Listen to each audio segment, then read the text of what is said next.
من الشيطان الرجيم.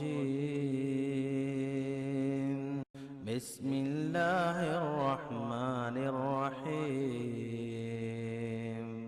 هو الذي جعل لكم الأرض ذلولا فامشوا في مناكبها وكلوا من رزقه وإليه النشور. آمنتم من في السماء أن يخسف بكم الأرض فإذا هي تمور أم أمنتم من في السماء أن يرسل عليكم حاصبا فستعلمون كيف نذير. سنو متولیو، یہ تولیت تمہیں جنت میں نہیں پہنچانے والی ہے. سنو، اپنے آپ کو متولی ہیں، نماز پڑھنے کے لیے مسجد میں نہیں آتے، لیکن روک چھاڑنے کے لیے خطیب پر امام صاحب 2 منٹ کیوں دیر ہو گئی، 2 منٹ میں پہلے آپ کو پہنچنا چاہیے. آپ اس مسجد کے امام ہیں، مسجد تنخواہیں دیتے. یہ طریقہ ہے ہمارا اپنے علماء سے ان سے مخاطب ہونے کا. آپ عزت اگر اپنے علماء کو نہیں دو گے تو پھر کون دے گا اس سے؟ السلام علیکم ورحمۃ اللہ وبرکاتہ. الحمدللہ والصلاة والسلام على نبينا محمد وعلى آله وصحبه أجمعين. أما بعد، فإن خير الحديث كتاب الله، وخير الهدي هدي محمد صلى الله عليه وسلم، وشر الأمور محدثاتها، وكل محدثة بدعة، وكل بدعة ضلالة، وكل ضلالة في النار. قال الله تبارك وتعالى في كلامه المجيد: إنما يعمر مساجد الله من آمن بالله واليوم الآخر وأقام الصلاة وآتى الزكاة ولم يخشى إلا الله فعسى أولئك أن يكونوا من المهتدين. اللهم صل على محمد وعلى آل محمد كما صليت على إبراهيم وعلى آل إبراهيم إنك حميد مجيد. اللهم بارك على محمد وعلى آل محمد كما باركت على إبراهيم وعلى آل إبراهيم إنك حميد مجيد. ہم موحد ہیں. ہمارا کیش ہے ترک رسوم.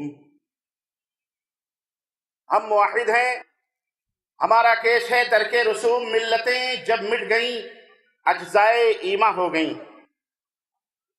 معزز علماء کرام، سامعین عظام، نوجوان دوستوں، بزرگوں اور بھائیوں اور قابل احترام اسلامی ماں اور بہنوں، آج الحمدللہ بتاریخ 13 مارچ 2016 عیسوی کی یہ عظیم الشان مرکزی جمعیت اہل حدیث کی 33ویں کانفرنس جو رام لیلا گراؤنڈ دہلی کے اندر منعقد ہوئی ہے. الحمدللہ شروع سے لے کر آخر تک ایک مثالی اور پر رونق عظمتوں اور رونقوں سے بھری ہوئی یہ کانفرنس، اسٹیج پر جمعیت اہل حدیث کے چاند اور ستارے اور سامنے چمکتے ہوئے یہ آفتاب اور ماہتاب جیسے نورانی چہرے. اللہ عز و جل سے دعا ہے کہ اللہ تبارک و تعالیٰ اسے سرسبز و شاداب رکھے اور نونہالان توحید اور شیدائیان کتاب و سنت کے اس قافلے کو اللہ تبارک و تعالیٰ روز بروز ترقی عطا فرمائے.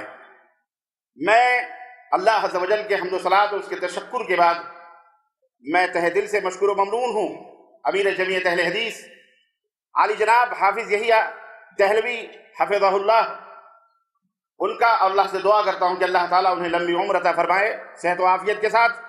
اس کے بعد مرکزی جمعیت اہل حدیث کے ناظم عمومی فضیلت الشیخ اصغر الامام مہدی حفظہ اللہ، جن کے رفقا کی قد و کاوشوں، جد و جہد اور مساعی جمیلہ کی یہ برکتیں ہیں کہ الحمدللہ رات کا اتنا کافی وقت گزرنے کے باوجود بھی الحمدللہ یہ پنڈال بھرا بھرا سا اور بھرپور نظر آ رہا ہے. میں اپنے تمام ائمہ، خطبہ، واعظین، مقررین کا بھی شکر گزار ہوں جنہوں نے ماشاءاللہ تبارک اللہ نہایت ہی پامردی کا اور اپنی ذمہ داری کا الحمدللہ منظر پیش کیا اور ثبوت پیش کرتے ہوئے اسٹیج پر رونق افروز رہے۔ اللہ عز و جل سے دعا ہے کہ اللہ جماعت اہل حدیث کے اس قافلے کو تیز سے تیز تر بنائے، اور اللہ ہر شخص کے حسد اور ہر شخص کے بغض اور کینے سے اللہ تبارک تعالیٰ اس جماعت کو محفوظ رکھے اور نظر بد سے محفوظ رکھے۔ آج کی اس کانفرنس میں جو مختصر سا وقت مجھے ملا ہے، میں تو یہ چاہ رہا تھا کہ ہمارے جو بڑے بڑے علماء اکابرین ہیں جن کو ہم سن رہے تھے، میں بھی انہیں سنتا، لیکن بہرحال اس وقت کچھ حالات ایسے ہیں، وقت کی تنگی، اور پھر مجھے شوق نہیں تھا، نہ ہی مجھے وہ تھا کہ میں تقریر کروں، لیکن بہرحال آپ حضرات کا شکریہ کہ آپ حضرات کثرت کے ساتھ یہاں موجود ہیں، تو میں نے سوچا کہ انشاءاللہ اپنے موضوع کی میں سوچ رہا ہوں کہ تھوڑی بہت 2-3 پوائنٹس بس میں وضاحت کرنا چاہوں گا، کیونکہ وقت بہت ہی قلیل ہے۔ مجھے جو اس کانفرنس میں موضوع دیا گیا ہے وہ موضوع ہے اوہام و رسومات کا ازالہ، مساجد کی ذمہ داری یا ائمہ کی ذمہ داری۔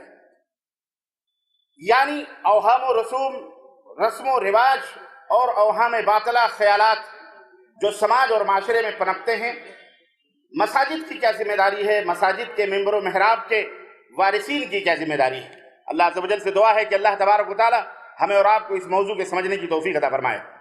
میرے عزیزوں اور دوستوں اور بھائیوں، اللہ تبارک و تعالیٰ نے مسجدوں کی اہمیت اور ان کی فضیلت بیان کرتے ہوئے ارشاد فرمایا کہ مسجدیں وہ تعمیر کرتے ہیں جو اللہ والے ہوتے ہیں۔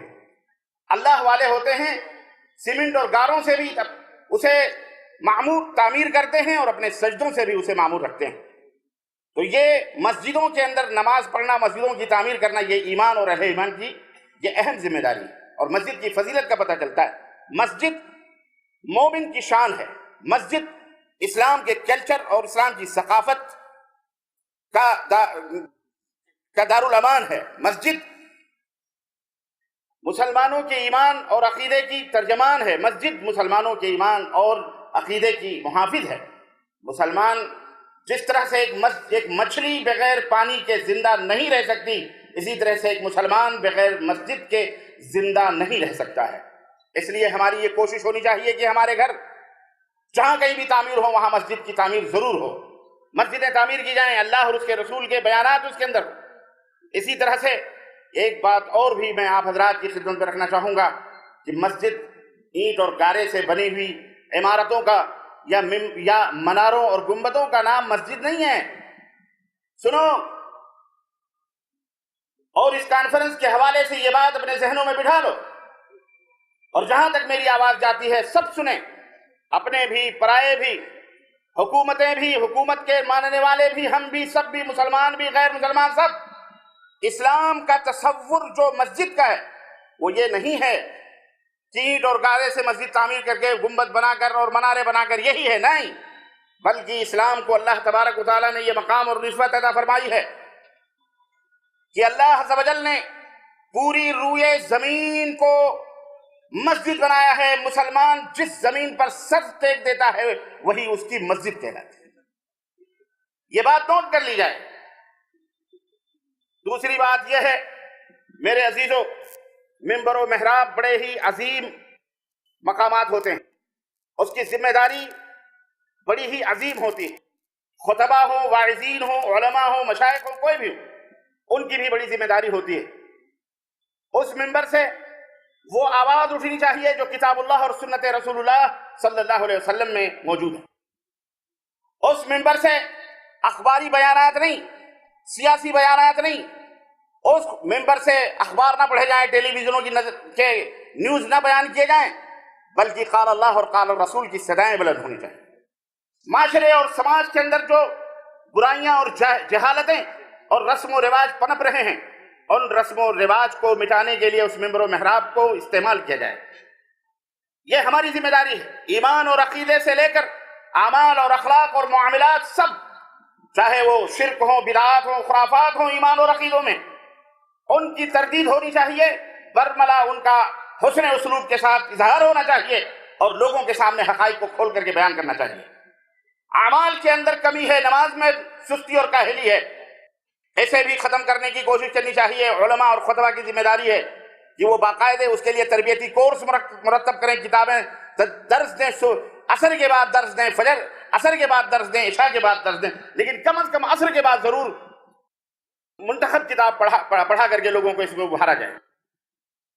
معاشرے کے اندر جو خرافات ہیں، جو اوہام ہیں، یا ملکی طور پر یہ منبر و محراب اللہ اور اس کے رسول نے ہمیں عطا فرمائے ہیں، میرے عزیزو یہ بہت ہی عظیم ہتھیار ہے ہمارا اسلام کی تبلیغ اور اس کی نشر و اشاعت کے لیے۔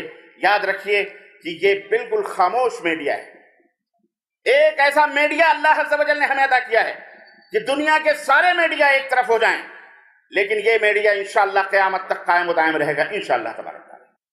منبر و محراب وہ میڈیا ہیں کہ جنہیں نہایت ہی اہتمام کے ساتھ سنا جاتا ہے، جنہیں باوضو ہو کر ادب و احترام کے ساتھ مسجد میں بلایا جاتا ہے کہ اگر اس مسجد میں آؤ تو ادب و احترام کے ساتھ بیٹھو، خطیب جو خطبہ دے رہا ہے اسے نہایت ہی اطمینان اور سکون کے ساتھ سنا جائے، آواز نہ کی جائے، بلکہ اللہ کے رسول صلی اللہ علیہ وسلم نے تو یہاں تک بتلایا کہ اگر کسی نے کہا کسی کو خاموش کروایا تو اس نے بھی لغو کام کیا، وہ بھی جمعہ کی فضیلت سے، جمعہ کی برکت سے محروم ہو جاتا ہے۔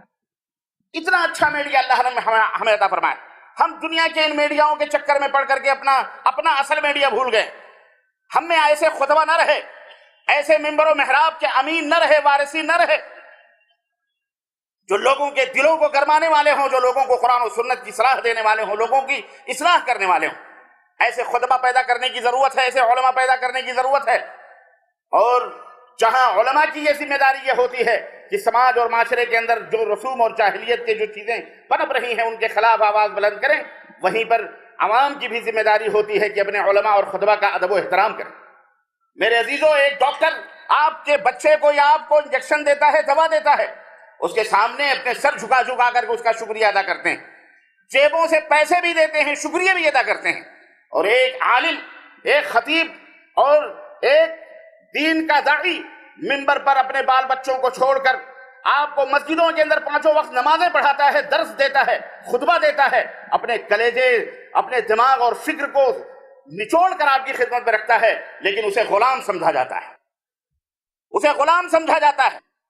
باقاعدہ چند لوگ متولیان کے نام پر، اور سنو متولیو، یہ تولیت تمہیں جنت میں نہیں پہنچانے والی ہے۔ سنو، اپنے آپ کو متولی ہیں، نماز پڑھنے کے لیے مسجد میں نہیں آتے، لیکن روب جھاڑنے کے لیے خطیب پر امام صاحب 2 منٹ کیوں دیر ہو گئی، 2 منٹ میں پہلے آپ کو پہنچنا چاہیے، آپ اس مسجد کے امام ہیں، مسجد کی تنخواہیں دیتے ہیں۔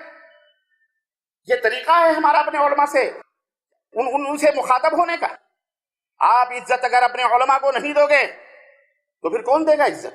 اس لیے اس کانفرنس سے یہ درس بھی میرا خیال ہے ان موضوعات کے اوپر گفتگو ہوئی ہوگی اور آپ نے سنا ہوگا۔ اور اسی طرح سے ہماری یہ بھی ذمہ داری ہے کہ اوہام باطلہ جو افواہوں کی شکل میں چاہے داخلی طور پر یا خارجی طور پر اپنے یا پرائے، ہمیں ضروری ہے کہ فوری طور پر علماء کو اس کے اوپر ایکشن لینا چاہیے، اور تمام مساجد کے اندر اس کے اگر اچھی چیز ہے تو اس کی خوبیوں کو اجاگر کرنا چاہیے، اور بری چیز ہے تو اس کے لیے تردیدی بیانات دینے چاہیے، امت کو سمجھانا چاہیے سچ کیا ہے، غلط کیا ہے۔ ایک مثال میں آپ کو چھوٹی سی دوں، چھوٹی سی مثال میں آپ کو دیتا ہوں۔ ہندوستان کی سرزمین پر، معذرت کے ساتھ، ہندوستان کی سرزمین پر کچھ دنوں پہلے ٹیلی ویژنوں کے اوپر باقاعدہ یہ نشر کیا گیا، اور ہم نے سعودی عرب میں بیٹھ کر لائیو فضیلت الشیخ اصغر علی امام مہدی حفظہ اللہ کے اس ڈیبیٹ کو میں نے سنا، اور اس کے بعد بھی اور 1-2 مجلسیں ٹی ویوں کے اوپر ہوئی میڈیا کے ذریعے سے۔ صراحتاً بے شرمی کی حد ہو گئی، شرم و حیا کو بھی حیا آنے لگی۔ ایسے بھی بے لگام شخصیتیں بیٹھی ہوئیں جو اہل الحدیث کو آتنکوادیت اور دہشت گردی سے ملا رہی، داعش، النصرہ، القاعدہ، طالبان، نہ جانے کیسے حوثی، حشدی، نہ جانے کیسے لوگوں کے ساتھ ایسے گفتگو ہو رہی ہے جیسے یہ ٹی وی کے اوپر بیان دینے والے یہ نہ جانے کس زمین کی مخلوق ہیں، یہ کہاں سے اترے ہیں، کس دودھ کے دھلے ہوئے ہیں۔ بھارت کے اندر، بھارت کے اتہاس سے ناواقف لوگوں کو میں میڈیا والوں سے درخواست کروں گا، ایسے لوگوں کو نہ بٹھایا جائے جنہیں اپنی تاریخ کا بھی پتہ نہ ہو، جنہیں علم نہ ہو، جو عدل نہ کر سکیں، انصاف نہ کر سکیں۔ اور سنو، دہشت گردی وہیں سے پیدا ہوتی ہے جب انسان عدل کا دامن چھوڑ دیتا ہے. اسلام دین عدل ہے، اسلام دین انصاف ہے. اسلام نے اپنے اور بیگانے کبھی نہ دیکھے. تاریخ نے ہمیں بتایا نبی کریم کے ماننے والے ہم ہیں، نبی کی ایک ایک سنتوں کے اوپر عمل کرنے والے. آج وہ ہم سے آنکھوں میں آنکھیں ڈال کے بات کرتے ہیں جو نبی کے لائے ہوئے دین اور عقیدوں کو جوتے کی نوک پر اڑایا ہوا ہے. روٹی اور بوٹیوں کے لیے نبی کا نام لیا جاتا ہے. عمل کرنے والے کون ہیں؟ یہ بیچارے وہابی کے نام پر آتنکواد، دہشت گرد، داعش.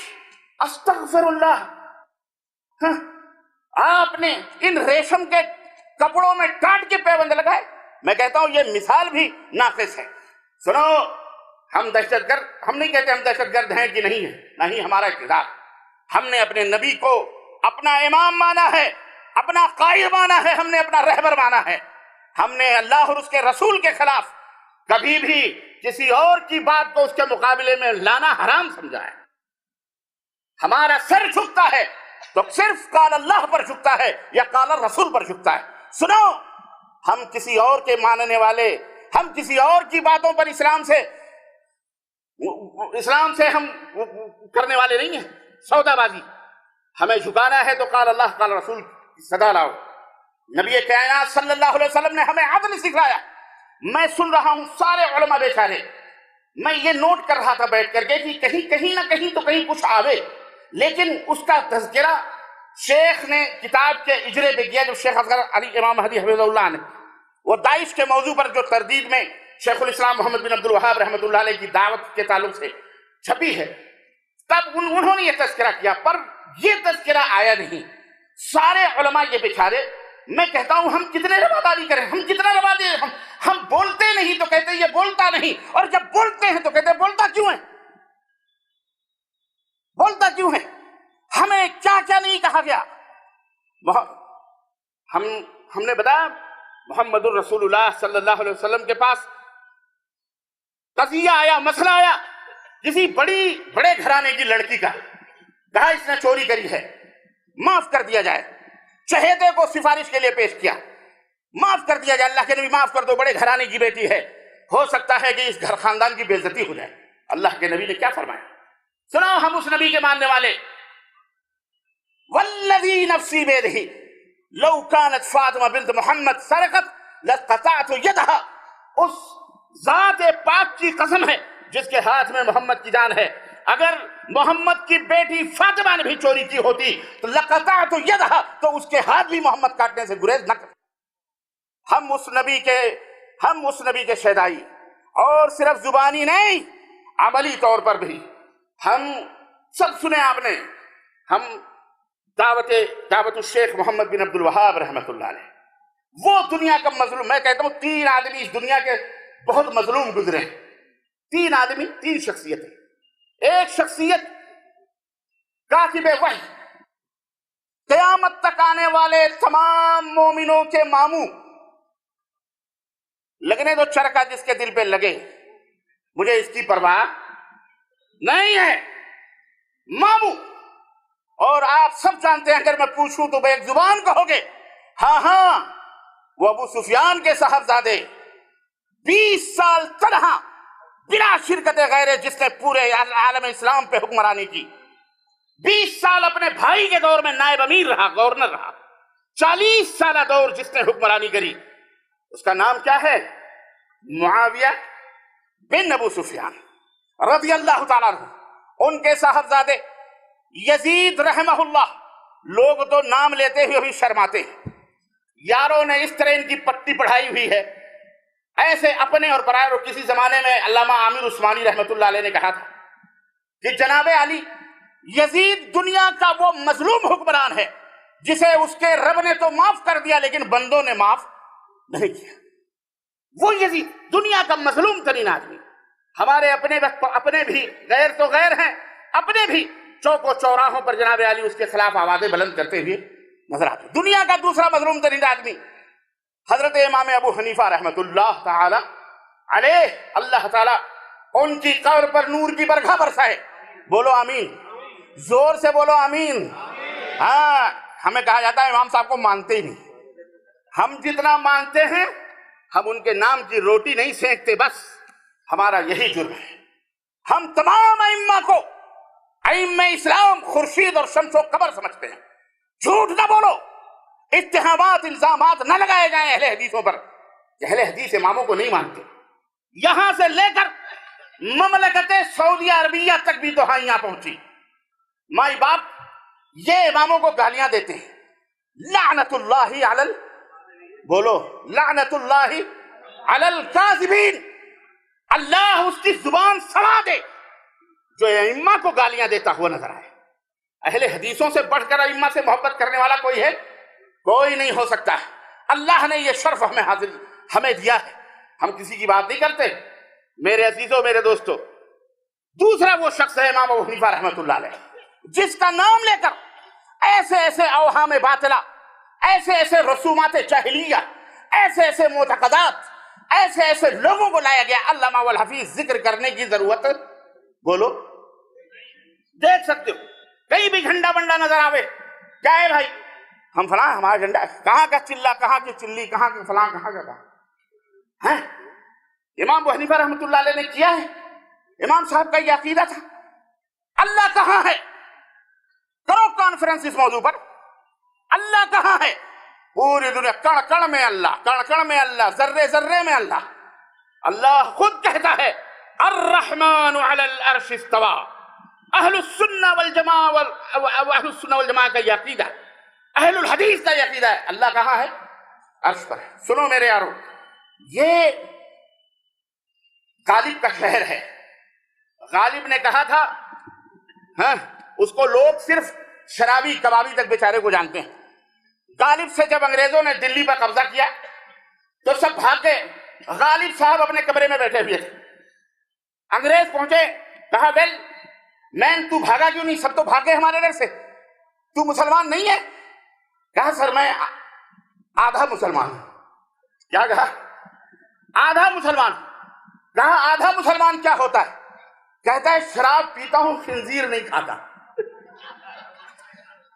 وہ غالب کیا کہتا ہے؟ سنو، عبرت کی بات کہتا ہے، ہم موحد ہیں، ہمارا کیش ہے ترک رسوم۔ ہم موحد ہیں، ہم رسم و رواج اور اوہام باطلہ کے پیچھے نہیں دوڑتے۔ ہمیں توحید چاہیے، توحید چاہیے، ہمیں کتاب اللہ سنت رسول اللہ چاہیے۔ اللہ کے حبیب نے ہمیں کیا بتایا؟ فرمایا لَتُسَوُّنَّ صُفُوفَكُمْ أَوْ لَيُخَالِفَنَّ اللَّهُ بَيْنَ وُجُوهِكُمْ۔ ہم چھوٹی حدیثوں کو کہتے ہیں یہ چھوٹی سی چیز ہے، چھوٹی نہیں ہے، پیارے نبی کی ہم اہل الحدیث ہیں، حدیثیں ہماری پیشانیوں کا جھومر ہیں۔ اللہ کے نبی نے کیا فرمایا؟ اے لوگو اپنی صفوں کو سیدھی رکھو، سیدھی کرو اپنی صفوں کو۔ نماز پڑھنے کے وقت اپنی صفوں کو کیا کرو؟ امام کہتا ہے نا سووا واستقیموا واعتدلوا، اے لوگو اپنی صفوں کو سیدھی رکھو۔ کہتا ہے کہ نہیں کہتا ہے؟ مطلب کیا؟ سیدھی رکھو، قدم سے قدم، کندھے سے کندھا ملا کر کے کھڑے۔ حدیث بخاری کی۔ ورنہ ہوگا کیا؟ اللہ کے نبی نے، حکیم الامت نے، امام اعظم علیہ السلام نے یہ مسئلہ بتلایا، ورنہ تمہارے چہرے بگڑ جائیں گے، تمہارے دلوں میں اختلاف پیدا ہوگا۔ آج لوگ یکجہتی کی بات کر رہے ہیں، اپنوں کو لے جا کے پرچیاں کٹواتے ہیں، اپنوں کو سر سولیوں پہ چڑھواتے ہیں، اور قومی یکجہتی کی بات کرتے ہیں۔ آؤ اسلام کی بات کریں، اتحاد و اتفاق کی بات کریں۔ اہل الحدیث جیسا روادار کہیں کوئی مل سکتا؟ الحمدللہ، واللہ بتلا رہا ہوں، میں زمانے جاہلیت کا پروردہ۔ مولانا شمیم صاحب ندوی بیٹھے ہوئے ہیں، ان کے گاؤں کے بغل میں جھنڈے لگے کہ ہمارا گاؤں جناب علی، واللہ وہاں بھی دیکھ کر ہم اس کے پیچھے دوڑتے تھے، پکڑو اس کو، پکڑو اس کو، تنگ کرو اس کو۔ یہ بھولے بھالے بیچارے پتہ نہیں کیوں، کس وجہ سے ہم سے بات نہیں کرتے تھے، نہیں کرتے تھے۔ یہ بیچارے لگاتار کسی کے بھی پیچھے آج بھی کھڑے ہو کے نماز پڑھ لیتے ہیں۔ ہم نے کوئی مسئلہ، کوئی فتویٰ نہیں دیا، لیکن ذرا دفاتر اٹھا کے دیکھیے، یہ بد مذہب ہیں، قادیانی ہیں، شیعہ ہیں، ان کے پیچھے نماز جائز نہیں۔ فتوے دیکھیے، اے بھارت کے وزیر اعظم صاحب، آپ یہاں کے وہابیوں کو ملک سے باہر کر دو، ملک سے باہر۔ میں نے کہا بس مردہ گل کو دیکھ کے ہنسنے لگی کلی، بس مردہ گل کو دیکھ کے ہنسنے لگی کلی، آواز دی خزاں نے کہ تو بھی نظر میں ہے، ہمیں نکالنے کی بھارت سے بات کرتے ہو؟ رب کعبہ کی قسم ہے، جس دن ہم بھارت سے نکل جائیں گے بھارت سے تمہارا وجود مٹا دیا جائے گا۔ اہل الحدیث ہیں تو یہ شمس و قمر برقرار ہیں، اہل الحدیث ہیں، ارے یہ حکومت نہیں، اللہ اپنی حکومت کو اٹھا دے گا انشاءاللہ۔ اہل الحدیث ہیں تو تم جیتے۔ ہمیں نہ مٹانے کی بات کرو، ہماری وجہ سے تمہاری روزی روٹی چلتی ہے۔ کوئی بھی ممبر، کوئی بھی اسٹیج، کوئی بھی مسجد، جب تک اہل الحدیث کو کافر نہ قرار دیا جائے، اہل الحدیث کو گالی نہ دی جائے، تب تک ان بیچاروں کا پیٹ روٹی ہے حلال نہیں، مرغا ہی نہیں ملتا بیچارہ۔ اللہ سے توبہ کرو مسلمانوں۔ اور میں نے کہا پس مردہ گل کو دیکھ کے ہنسنے لگی کلی، آواز دی خزاں نے کہ تو بھی نظر میں ہے۔ بھارت کی سرزمین میں کرناٹکا سے آواز اٹھی، اگر آتنک مٹانا چاہتے ہو اسلام کو ملک سے باہر۔ سنا ہے تم نے کہ نہیں سنا؟ ہم نے یہی میڈیا سے سنا ہے۔